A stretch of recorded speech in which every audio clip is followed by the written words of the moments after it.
I'm Kuya Weng. Ako nga pala ang coordinator ng J-Zone Taytay. J-Zone or Jesus Zone is an area characterized with Jesus Christ being the #1 priority. When a person commits his or her thoughts, words, action, and whole body to Jesus Christ, that person becomes a J-Zone. Then the expansion begins that that person starts reaching out to others so that these people can commit to Jesus Christ too and make themselves into their own J-Zone. Furthermore, when these J-Zone are gathered together, that area becomes J-Zone. It is our utmost vision and prayer to make families, relatives, barkadas, neighbors, school, cities, and provinces, eventually the whole country, into one big Jesus Zone. J-Zone exists to draw young men and women to a committed relationship with Christ, to offer their lives to Him, to bond them with other Christians, and to help them grow in their faith, moving to serve God. Actually, nung nag-start yung J-Zone, we have to come up with a camp. Kaso hindi namin alam kung paano mailo-launch ng maayos yung camp. So eventually, we came up with a concert. Itong concert na to, yung mga nag-participate most, yung mga first-timers, yung mga parang yung mga na-invite lang namin.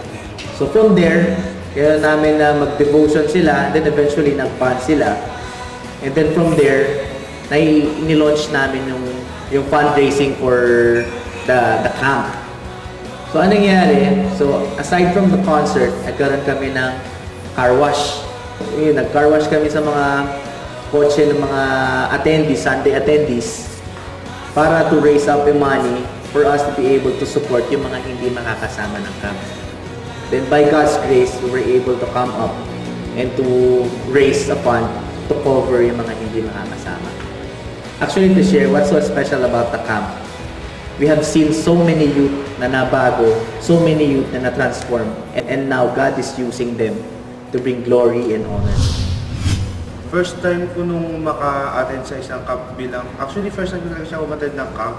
Hindi pa ako Christian noon, sobrang sama pa ng buhay ko noon. Pero one thing na talagang nag-impact sa akin doon, yung magpatawad ako.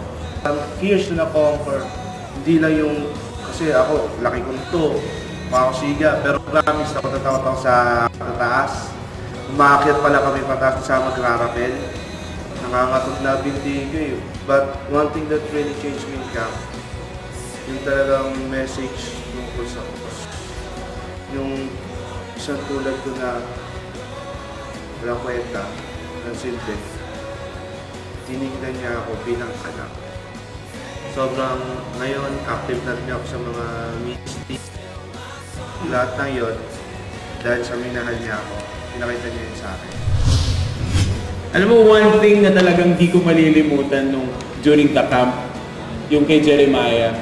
Kasi grabe, in spite of his physical challenges, talagang ginawa niya yung pagtawid dun sa mga rope courses, yung mag-rappel siya, kung paano niya ginawa yun, madaming nagkaroon ng courage para magawa yun. Tapos, umulan, binaha yung mga youth, pero still, nag-enjoy pa rin sila. During the camp, isa pa sa pinaka magandang part ng camp is yung maraming nag-accept kay God as their personal Lord and Savior. Marami ding nag-recommit ng mga leaders. Saka one thing, meron kami doon mga hard cases na matagal na namin hinahawakan ng mga youth. And ngayon, sobrang nagsuserve na sila kay God. Yung fire sa heart nila sobra-sobra. And what's so amazing is we really experience yung amazing work ni God during the camp.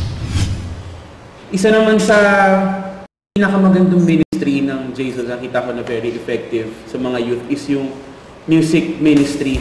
Kasi di ba sobrang ang youth, sobrang love nila yung singing, sobrang love na love nila yung, yung mga iba't ibang kanta. And na God is using the worship team, sobrang maraming J-Zone din na natatransform yung lives. And nagkakaroon ng pagkakataon para sila din makapag-serve kay God. Isa dun sa pinakamagandang result na pagkakaroon ng worship team sa J-Zone is yung time na nagkaroon kami ng J-Zone Revival. Sobrang galing kasi we planned of having 9 worships lang and praises. Pero nakita namin how the youth lifting up their hands, crying to God, and really worshiping in spirit and in truth. Umabot kami hanggang 15 songs kasi this youth sa J-Zone sobrang nagkikita sila in knowing God and worshiping God sa buhay nila.